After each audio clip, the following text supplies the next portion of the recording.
Welcome to the FOX6 Sports Blitz. You're jumping in with both feet. Lily's out, Brandon Cruz, Tim Van Voren. We appreciate your company tonight. Here we go, starting lineup. Packers put a bow on their first week of training camp. The Brewers make a move before the deadline. Will it be singular or will there be more? Aaron Jones rubbing the magic 8 ball as he makes us say what. Luke Fickell tells us about his team's championship aspirations over in Madison. And we go back in time for a timely high school hotshot flashback. We want Mr. Love to feel the love, you know. That's going to bring up his confidence, and I think that's just going to help him play even better. As a player, you want everybody to respect you. You want the support of the team. That's pretty much what it's been. Everybody's been great, very supportive. Like I said, it comes down to those relationships we have with each other. But no, it's been great, man. There you see Jordan Love and the Packers jogging out to training camp. I asked both Aaron Jones and Jordan Love about that, and those are the answers you got from them. Lily's out. Any surprise there? That seems to be the theme we've heard leading up to and now seeing these Packers unification behind Jordan Love in this roster. I would say no surprise there. I think this entire offseason, everyone's talking about how comfortable they are with Jordan Love at quarterback and, just the camaraderie and everything that they have with him. And, again, we saw him, having practices with teammates out in California. Everyone loves him. It's a new era of Packers football. All sorts with Jordan Love. I think he's handled himself very nicely. And, Tim, you've been up there to see Jordan, though. How do you think he's kind of handled everything coming his way, knowing that, hey, he is QB number 1, training camp, his first one as a starter, all eyes are on him. How has he handled it, in your opinion? I think he's handled it well. I think he's braced himself for this attention and the spotlight. You did say he's getting used to the spotlight. He's jogged out there before with the other quarterbacks, but the fans were paying attention to Aaron Rodgers. They weren't paying attention to Jordan Love in the past. So it changes with Jordan Love there this time and him being in the spotlight. He had a very good practice over the weekend. He was a little uneven earlier in the week. Of course, the Packers off today, and they'll get the pads on tomorrow, so things start to change a little bit. Certainly the focus of the Packer training camp will be Jordan Love. But Brandon, as I move it on over to you, what difference does that make in July and in August if Jordan Love is comfortable? Does it make a big difference? I think it does in the sense of how the team believes in him and how they line up behind him as they move forward, because you start to trust what you see there. You start to have more allegiances to him and trust that he can lead the team to wins. So I think that's where that is important. I don't think it's as important right now on the field in July. I think now that you have pads coming this week, it'll start to matter a little more because, okay, now we can see what guys are doing around him and how he's handling all that. For you, when you see that up there and you see how guys are responding, what was the defense looking like with him out there? Were they trying to challenge him and put him in a position to be uncomfortable? They were definitely trying to put him in a position to be uncomfortable. There's a competitive aspect to training camp. People don't always think, oh, you're all on the Packers. Well, no,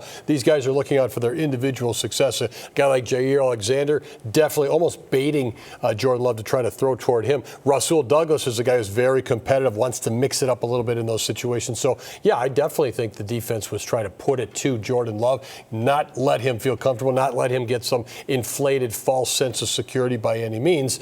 But there are some other position groups who do need to kind of build their confidence as they go along, and maybe the coaches aren't going to test them or challenge them as much as you might see in other camps. And to me, I think that would be the tight end position, Lily, because you have very young players there who the Packers are going to count on. Certainly will. I mean, again, this is kind of the year where if you're a draft pick, if there's ever a year to really make an impact in your rookie season on an NFL team, it's going to be this year for this draft class with this Green Bay Packers team, because everyone is so young. When you're looking at that tight end class, yeah, they don't have Mercedes Lewis anymore. He was that, the stalwart veteran that was, known for helping these guys out and giving advice, but now it's Luke Musgrave, Tucker Kraft, and then you have Josiah DeGuara, and what can these guys do? I mean, there's not really that stack of veteran experience and years of playing with this team, so it's going to be all eyes on these youngsters and how they respond.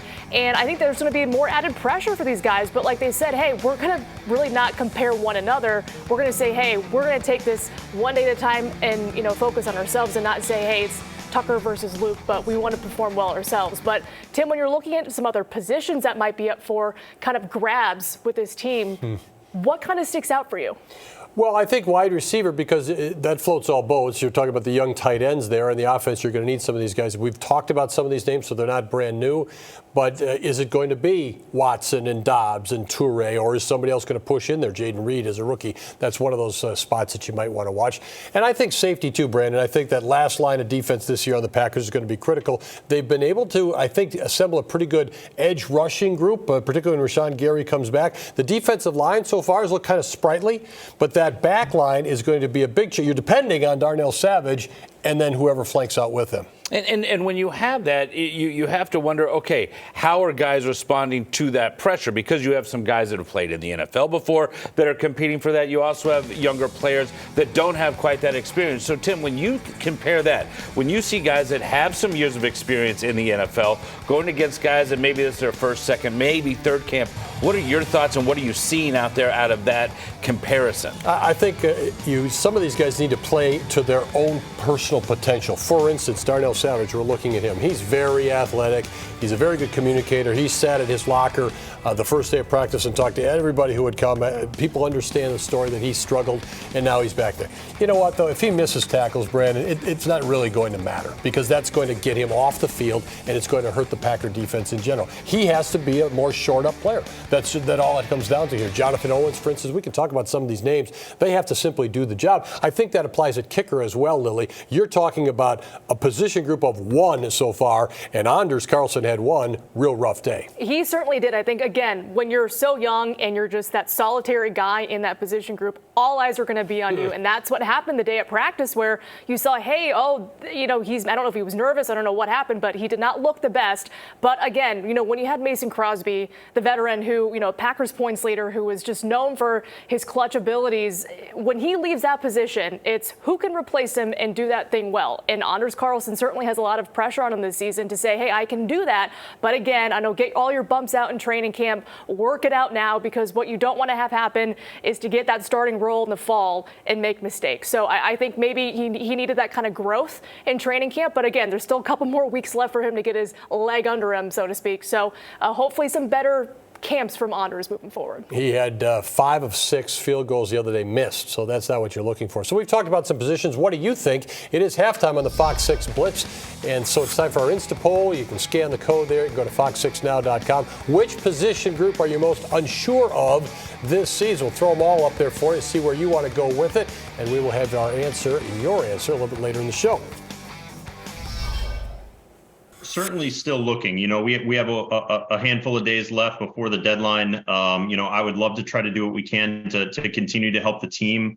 Again, we want to do that responsibly, like I've said, but at the same time, we certainly want to do whatever we can to help the team. So we'll still be active, very much for the next few days.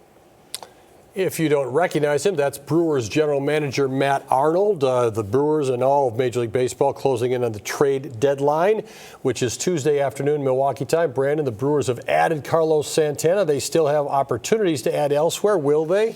I think you will see another move or two. I think before Tuesday's deadline comes hard and fast, you will see some more additions. I think what it'll be, though, is maybe another offensive player. I don't see it being a starting pitcher.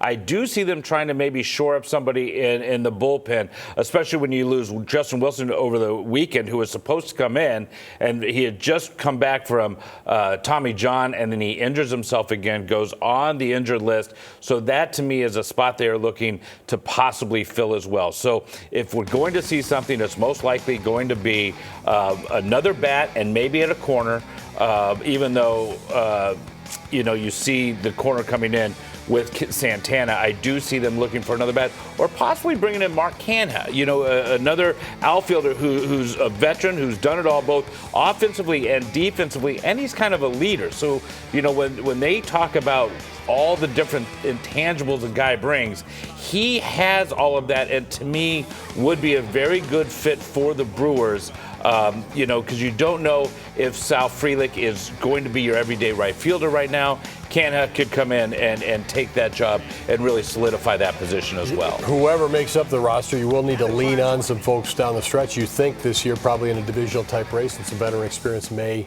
be beneficial there. Lily, what about the Brewers just in general? They were doing okay, and then they ran into the Atlanta Braves this weekend. Well, oh my, right? I think the last time they played them in Milwaukee, you're thinking, hey, these guys held their own. They lost the series, but they still played very well, and they went toe-to-toe with Atlanta. But going to Truist Park, something flipped. And again, I know you're kind of going to the bottom of your starting rotation with your pitchers, but those guys got absolutely burned. 29 runs scored in a 3-game set. I think they were saying this is the most that Milwaukee's ever given up in 4 years. So the Braves just kept on hitting. Their offense was relentless. And, unfortunately, the Brewers, they could score 5, 6, 7 runs and still lose a ball game, which is what exactly happened in this series when they get swept. So I think that the bright spot is this. Milwaukee was able to get runs on the board. They were able to try and counter and fight back against, Atlanta, but they just got behind so many times, or they just couldn't keep a lead. And that's what really burned them with their pitching, which we all know they've been so good with. So the bright spot is the offense is making their mark, but just kind of ran into a rough patch there with their starting pitcher. You talked about not being able to keep a lead. The Brewers had 3 separate leads today alone and lost the game. I mean, Brewers are not really a comeback team offensively, so to get themselves on top 3 different times and not be able to hold that lead is pretty tough. The highlight, though, in addition to, as you talked about, there's some of the things they can see from the game, is that they're done with the Braves now. I mean, My goodness. I mean, the Atlanta is really, really good. So are you concerned about the way this weekend went, or do you just kind of say, well, that's the opposition? I say more of that. It's more of the opposition than being really concerned with the Brewers. They were putting up runs. Their bullpen wasn't terrible, but they were playing the best team in baseball who hits home runs like they're going out of style. I mean, it seems like every time somebody would come up, they would drive in a run by hitting it over the wall. And then you would also see guys with clutch hits, and they're always on base. That's the one thing about Atlanta. They're always on base. So now the Brewers are done with them, and say the Brewers face them in October and then somehow can take 3 or 4 games there, then you don't even think about what happened in July. You look at it and go, okay, that team was rolling at that point, but now in October, we've shored things up with this part of our bullpen and with this part of our offense, and we're just fine. So I think you don't look past it in the sense of you wash it away, but you do look at it for what it is. It's a small sample size in July, and there's still 2 more months of baseball to get to the postseason when you would have to worry about matching up with them. And by then, Brandon Woodruff could be healthy.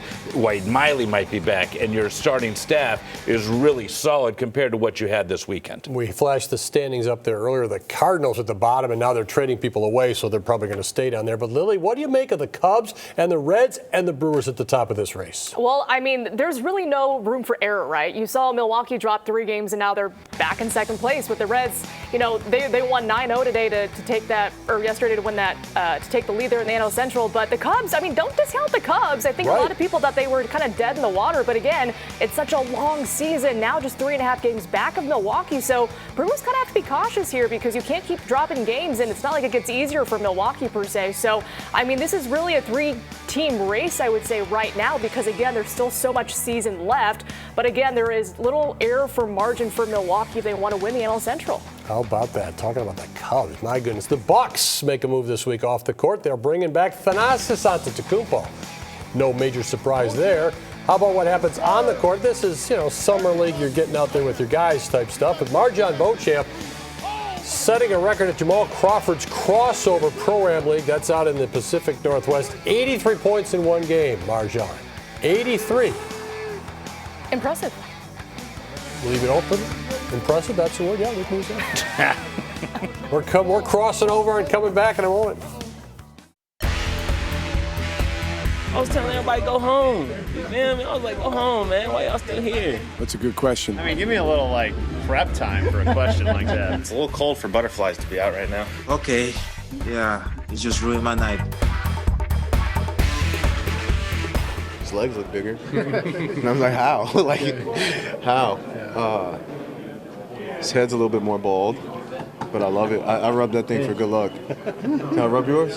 You can do whatever you want. It's a little sweaty right now. It's all good. My dad had a bald head, so I'll rub his head too. So. Shave it every day. That's a lot to do. That's some work. See, for me, I don't have to do anything. That's a lot of work. Aaron Jones might have a big ask this year if things start going well early with Rob Demoski of ESPN having to stand next to him and get rubbed on every time. Clearly a loose locker room up there right now in the first week of camp. But the first week of camp for the Badgers starts this coming week. Luke Fickell's era officially now underway. Yes, he coached them in the bowl game, but that wasn't his team. This is now a team that he's had going through an offseason program, and now he had media day. What are your impressions as he's leading this team into their first camp under him? They're not going to sneak up on anybody, right? I mean, the expectations are absolutely sky high. It'll be interesting to see if they can match that. To me, quarterback play has to be the front point of all that stuff. Tanner Mordecai is an experienced quarterback. He came to Wisconsin to play, to boost his own stock, but also to lead a program. It has to start there. And, of course, we've seen erratic quarterback play in recent seasons for UW. They're talking about now throwing the ball a lot more, but they're catching a lot of flack, at least jokingly, from Illinois' Brett Bielema. Does that have any weight to throw around coming from Bielema? I mean, potentially, but I feel like the Badgers are going to hold their own, right? They're going to take that and kind of run with it, I think. I think this is a team that's excited. They know what they're going to be able to do. I think this whole era, Luke Fickell, Phil Longo, air raid offense, give it to us. We want to see some points. We're excited for a good year. And it starts September 2nd against Buffalo. Well, let's check in on our Insta poll question. You can go to it directly by scanning this code or go into our website, fox6now.com. Which Packers position group are you most unsure about? And right now, it is the quarterback and Jordan Love, etc. We'll see what your answers are as we finish up the show in a little bit. Coming up, we have our high school hotshot, so don't go anywhere. Welcome back. Now here at Fox 6, we like to celebrate those athletes who move on to a bigger stage and succeed, and today we get to do just that. Saturday, Franklin native Sam Mayer winning his first NASCAR Xfinity Series race at Road America. The 20-year-old taking over the lead on the final lap and holds on for a dramatic double overtime victory. Mayer celebrating in a big way on his home track, tearing up his shirt. Love it. Now back in 2017, we highlighted Mayer as a Fox 6 high school hotshot. So tonight, let's go back in the past for this hotshot flashback.